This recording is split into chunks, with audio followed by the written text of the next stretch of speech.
And one of the big issues for many organisations, particularly end users, the clients that are very large, is actually really understanding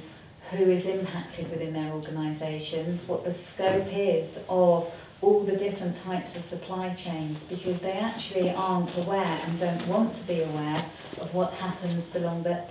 the contract they have with a recruitment business or another organisation in some instances, and they believe it's not their responsibility.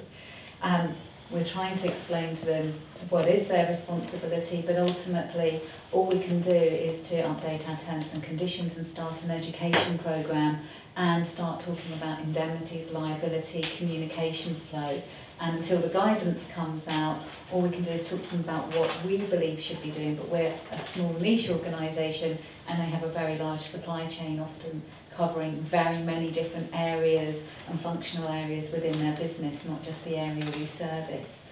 I think one of the key things that we've found challenging is that within most client organisations, unless they're smaller by nature, there's also some uncertainty as to whose responsibility contractors or freelancers are, because HR do not want to get involved because that could cite some employment responsibility. And therefore we've seen it being passed across to contract management teams who are normally involved in outsourcing of whole projects or services and not specific arrangements to actually turn on, turn off professional resource. And certainly in our sector we work in a niche area where there are specialists required, and the market has moved when there's a demand for talent,